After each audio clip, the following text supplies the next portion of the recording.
Um bom dia também especial para ela, doutora Carolina Marrone, que está aqui conosco. Bom dia, doutora. Bom dia, Tony. Bom dia, Marquinhos. Tudo bem? Bom dia. Bom dia. Só deixa eu dar uma ajeitada aqui. Esqueci hoje. Pronto? Prontico. Enquadrada. Muito obrigada. Carol, mais uma semana. Mês de agosto parece que está... já falamos decolando, já falamos voando. O que nós podemos classificar para o mês de agosto, Marquinhos? Estamos no inverno, né? Finalzinho de inverno. Eu achei que fosse outono pela folha aí sua do... a folha. O agosto está no sistema Speed? Velocidade... que a gente nem percebeu, né? Já estamos no meio aí. Ixi. E geralmente agosto é o mês que não passa, né? Exatamente. Então, cara, E que tá loucura. passando. Agora você imagina, hein? Com o mês voando, o tempo passando, as pessoas nem percebendo o dia passar, a correria do dia a dia. O que a senhora preparou para hoje? Bom, hoje eu vou falar um pouquinho, a gente teve o Dia dos Pais, eu não estive aqui antes do Dia dos Pais, então eu vou falar um pouquinho sobre o conceito de paternidade. Ah, mas antes, você não esteve aqui para falar do Dia dos Pais e nós também não a vimos para desejar um feliz aniversário que foi na semana passada. Foi na Parabéns, quarta-feira. Felicidades, muitos anos de vida, viu? Muito obrigada. Parabéns. Obrigada, gente. Viu? A Obrigada. gente lembra da... E já no ritmo de parabéns, eu posso dar parabéns pro meu pai? Claro. Hoje é aniversário do meu pai, dia 15 de agosto. Ah lá, parabéns ao papai da Carol, então. Como é que ele chama? João Carlos. Sou João Carlos. Ele- Tá nos acompanhando? Ele mora... Deve estar online. Ame- Ele mora lá em Andradina? Andradina. Indradina. Esse ano ele não passou, eu não consegui passar com ele, nem ele comigo. Teve o de 70 anos, ele passou aqui comigo. Pertinho de onde eu nasci, Nova Andradina. Só atravessar o rio. Ah, não é não. Não? É longe? Não, é longe. Mas é aqueles lados lá, né? Porque Nova Andradina é Mato Grosso É, do Mato Sul. Grosso, é Mato né? Grosso. Mato Grosso do Sul, se não me engano. É isso. Bom, É. o meu tá pertinho. É só atravessar o rio Capivari, ali em Rafael. É perto o seu. O seu tá bem pertinho. Vamos lá. Então vamos lá, né? Então, passou o Dia dos Pais, eu já dei parabéns pro meu pai. E o que eu gostaria de falar um pouquinho é sobre a ideia de paternidade e como ela vem mudando, né? Na verdade, o tema até que eu tinha colocado é assim: paternidade, um conceito em construção ou em reforma? Né? E eu acho que ele está em reforma. Né? A ideia de pai é uma ideia que não é atual, né? O papel de pai ele sempre existiu, mas ele vem sofrendo modificação ao longo do tempo. Então a gente passou de um pai que era um pai temido, quase o pai onipresente, né? Era quase Deus, né? Onipresente, onisciente e onipotente, e a gente passou para um pai um pouco, assim, também participativo, um pai participativo, mas de uma forma diferente, né? Então, a gente tinha um pai que a mãe falava assim: você vai ver quando seu pai chegar aqui, e que todo mundo respondia a esse pai, mesmo na ausência dele.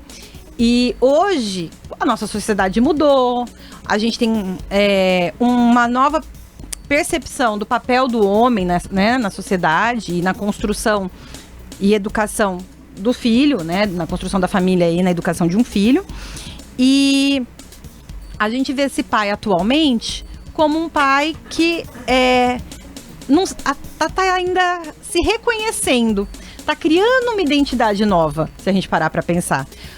Se você perguntar para os pais atuais, eles vão dizer assim, pelo menos a maior parte, vai dizer pra gente que ser pai não é só ser provedor, não é ser só aquela pessoa que vem para casa e traz o dinheiro.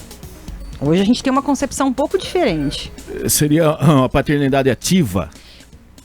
Seria uma paternidade ativa, né? Então, assim, a gente reconhece que existe uma paternidade diferente, um pai que vai agir diferente, mas a gente ainda está construindo isso, né? Então, o que é essa paternidade ativa?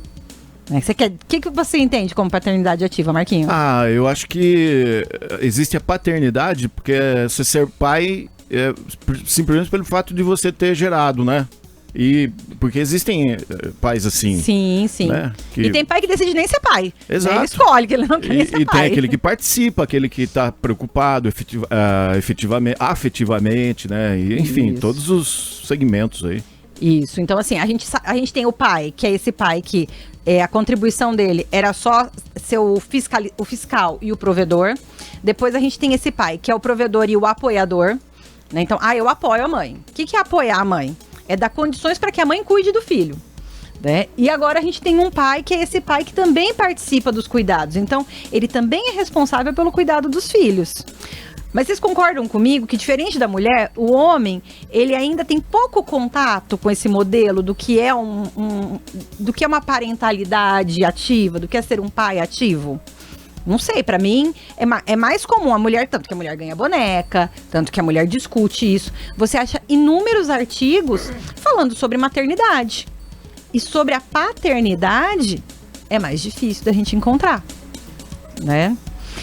Até na questão legislativa, a gente caminhou um pouquinho, a gente tem aí um avanço, porque hoje a licença maternidade pode ser até de 6 meses, né? E a paternidade pode ser de 20 dias. Então, teve um avanço. Era 5. Antes era só 5 dias, né? 5 dias. Agora pode ser até de 20 dias. Né? Então, se reconhece a importância desse homem nesse primeiro momento, né? O que é muito legal. Mas, por outro lado, ainda está muito longe de ser o que a gente observa em outros países, né? Então, tem países aí que a gente tem uma divisão 6 meses, 6 meses. Olha que legal. Né? Então, 6 meses, 6 meses a mãe cuida do bebê, 6 meses o pai cuida. Ou nesse 1 ano, a mãe cuida 7 meses e o pai cuida 5 e assim por diante. Né? Mas você consegue ter uma divisão um pouco mais igualitária. E aí a gente começa a desconstruir aquela ideia de que, nossa, só a mãe é fundamental para a educação dessa criança. Eu acho que na Itália, se eu não me engano, a mulher fica grávida, 3 meses antes de nascer o bebê, ela já se afasta com a licença maternidade. Eu acho que depois, mais 3 meses, no contento de 6 meses ao total. Olha que legal. Né? E eu não sei se o pai participa disso. Ele participa? Então, também não me recordo. Eu tive amigos que estavam lá e que foi nessa situação. Agora não me recordo a questão do pai. Do pai. Então, mas é algo que ainda está em construção. Inclusive, a psicologia tem culpa, viu? Porque, assim, teve uma época que a psicologia, no século XX, a psicologia estudava muito, muito, muito essa questão da importância da mãe. E os primeiros estudos relacionados aos pais eram feitos com mãe. Então, eram as mães respondendo sobre os pais. Olha que maravilha. Agora, essa mudança, né, que a gente vê, ela não se deve ao fato de vocês, mulheres, estarem sempre a igualdade, né, relacionada aos homens. Buscando, né? Buscando uma certa igualdade. Só que, claro, em contrapartida, vocês acabam perdendo um certo tempo, porque vocês têm que se dedicar mais ao trabalho. E lá atrás era o contrário, né? Mas os homens que se preocupavam assim em de repente trabalhar, né? Sair, não tinha muito tempo de poder dar atenção, o tempo integral, né? Isso também não ajuda? Sim, essa mudança? É um reflexo realmente de mudanças socioculturais, né? E dessa readequação do papel do homem na nossa sociedade. Né? E da mulher, porque assim, não é só o papel do homem que mudou, o papel da mulher também. Então, quando a mulher saiu para o mercado de trabalho, quando ela percebeu que ela tinha que elas, né, tinham direitos, né? E quando a gente começou a entender que o papel do homem, ele também precisava ser revisto, isso permitiu que o pai pudesse experimentar essa paternidade de uma forma diferente, né? E eu acho que sim, isso foi muito justo.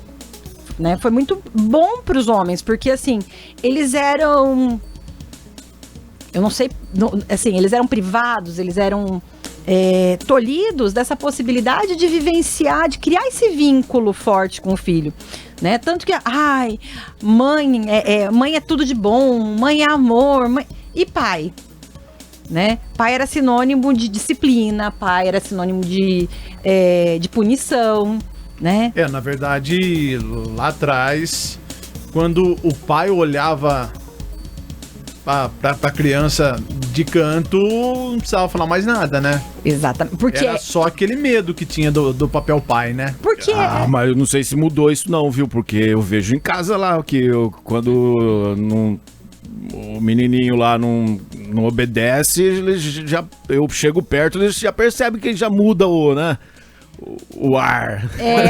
Mas ao contrário do passado, é que antigamente não ficava só no olhar, né? Tinha aquele corretivo, né? Eu acho que tem uma diferença entre respeito e medo, né? E acho que é um ponto importante. Hoje, os pais buscam respeito, né? Eles esperam que os filhos compreendam qual é o papel deles e reconheçam nele uma figura de autoridade. Antes, os pais tentavam, por autoritarismo, né? Impor o medo. E aí, isso fazia com que as crianças, elas não identificassem no pai uma figura de segurança, uma figura de carinho, e sim uma figura de que a gente tem que se defender, de que a gente, né, precisa fugir. E é importante a gente lembrar que para todo controle, a gente cria um contra-controle, né? Então, assim, quando eu tenho esse pai punitivo, esse pai fiscalizador, eu crio filhos que se esquivam desse pai e que criam estratégias para fugir desse pai, né? E aí se apoia em quem? Muitas vezes se apoiava na mãe, né? Então a gente tem que lembrar que toda construção social ela depende do social como um todo. Então não é culpa do homem, não é culpa da mulher. Ela é de responsabilidade de todos, assim como a mudança. Então, essa mudança que a gente observa hoje na nossa sociedade, ela é responsabilidade de uma mudança na forma de enxergar o homem e de enxergar a mulher, de enxergar a maternidade e a paternidade. E eu acho isso muito legal. A gente ainda tem que caminhar bastante, né? Como a gente estava falando no começo, ainda tem muito pai que acha que pode escolher não ser pai, né? E não consegue entender o impacto disso para ele e para a criança, para o filho, né? E isso é muito triste, é muito ruim. Eu vejo isso como algo muito negativo, né? Mas a gente está caminhando para uma compreensão diferente, né? Com certeza, Marquinhos, quer completar? Eu não sei se eu estou entendendo aí o papo, mas relacionado ao que você acabou de falar, eu acho que existem pais que têm a oportunidade de poder estarem presentes na vida dos seus filhos, poderem dar atenção. Existem alguns que, sei lá, dependendo da situação, né, a coisa vai para outro lado, há aquela separação. Isso, é isso aí. Então, assim, tem pai que escolhe, tem pai que permanece na família e assim, por uma questão de trabalho, por uma questão, às vezes, de distância geográfica, mesmo estando junto com a família, né? Ele está separado fisicamente. E aí ele tem menos contato. Ok. Mas ainda há a ideia de que você pode escolher. Eu engravidei, uma moça engravidou, né? Uma moça está grávida. Não é um filho que eu desejei. Mas eu escolho se eu quero estar presente ou não nessa paternidade. E muitos homens se afastam disso. A maternidade, ela é compulsória. A paternidade, ela é uma escolha, né? Então, e eu acho que isso precisa mudar. É algo que a gente ainda tem que caminhar. É diferente. E tem casos que, além do pai não querer ter a proximidade quando acaba engravidando, algo do tipo, depois ele tem um outro relacionamento, ele não deixa nem os filhos se conhecerem, né? Não, isso é muito triste, né? Você falou dessa questão do pai, de repente, se afastar da situação, né? Também tem a questão, muitas vezes, da mãe manipular para que haja esse afastamento também. Isso que eu estava envolvendo na minha ideia aí, no que eu queria dizer. Exatamente, também existem esses... Né, então a gente não pode pré-julgar. Essas situações, né? Tem várias situações. A gente não pode pré-julgar. Cada caso é um caso. Mesmo o pai, às vezes, tendo aquele sentimento, né, de não estar presente, né, de sentir que ele poderia estar presente, mas determinado não pode por causa disso, por causa daquilo, enfim, é complicado. Exatamente. Às vezes, né? Mas com a vinda do divórcio, eu acho que apareceu algo que é muito importante. O pai e a mãe, o papel de pai e mãe, ele não depende da união do casal, né? Ele depende sim de um acordo entre pai e mãe para que essa relação entre pais e filhos, né, aconteça da melhor maneira possível. Então, tem muitas formas que a gente observa que os pais ainda não entenderam isso. Então, quando eles brigam por uma pensão de um valor muito baixo, quando eles acham que a mulher com um determinado valor de pensão vai enriquecer com aquele valor de pensão, né? Ou quando eles se ausentam. Então, são fatores que às vezes a gente não para pensar que vai interferir, que vai fazer com que o filho, muitas vezes, não compreenda por que daquele afastamento. Às vezes ele está se afastando da esposa, ele acha que ele está se afastando da esposa, mas ele também está criando na criança um sentimento de rejeição. Acho que é isso, gente. Fechamos? Fechamos, gente. Tá, Carol. então participação ativa. Viu? Participação ativa. Paternidade ativa. Paternidade ativa. Leitura, brincar, ouvir, conversar. É isso. Tá certo, então, Carol. Uma ótima semana. Até daqui 15 dias. Até daqui 15 dias, gente. Tchau, tchau. Tchau, tchau. Valeu.